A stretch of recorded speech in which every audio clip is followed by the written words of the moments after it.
In today's video, I'm going to teach you how to use Q&A in Microsoft Teams meetings.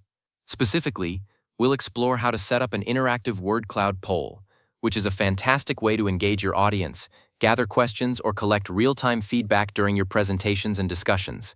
This method allows you to visually represent the most common responses from your participants, making your meetings more dynamic and interactive. Let's dive in and get started with the first step to enable this feature. To begin, when you're in your Microsoft Teams meeting, navigate your cursor to the top of your meeting window and look for the Apps button. This button is your gateway to adding various functionalities and tools that can enhance your meeting experience. Depending on your team setup, it might appear as an icon with 4 squares or be nestled under the More Actions ellipsis, so keep an eye out for either. Clicking this will open a sidebar or a pop-up window displaying a list of available applications you can integrate into your current meeting. Once you've clicked on Apps, a panel will appear, and your next action is to locate and click on Polls.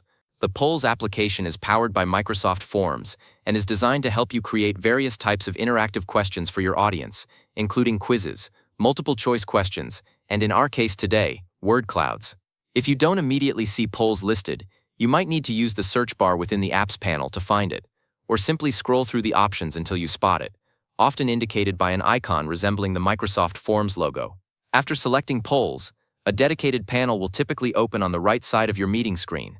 This is where you'll manage and create all your interactive questions. To initiate the creation of a new poll, look for a prominent button that says New Poll or Create New Poll. Give this button a click. This action will present you with different poll types that you can choose from, setting the stage for the kind of interaction you want to have with your meeting participants.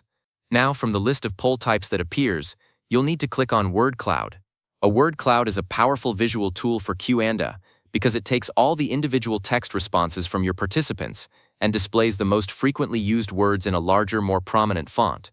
This allows you and your audience to quickly identify key themes, popular opinions, or common questions, making it an excellent way to get a quick pulse on what's on everyone's mind, or to facilitate open-ended discussions visually.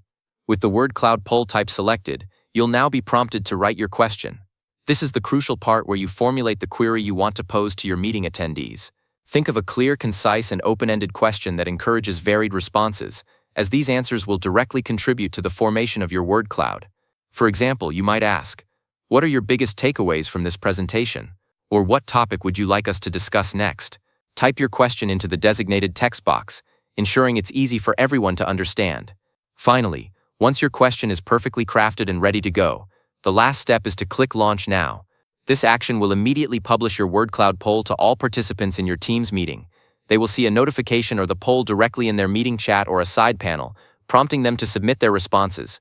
As answers come in, the word cloud will dynamically update in real time, allowing everyone to visually track the emerging themes and insights. It's an incredibly engaging way to gather diverse feedback and facilitate a dynamic Q&A session.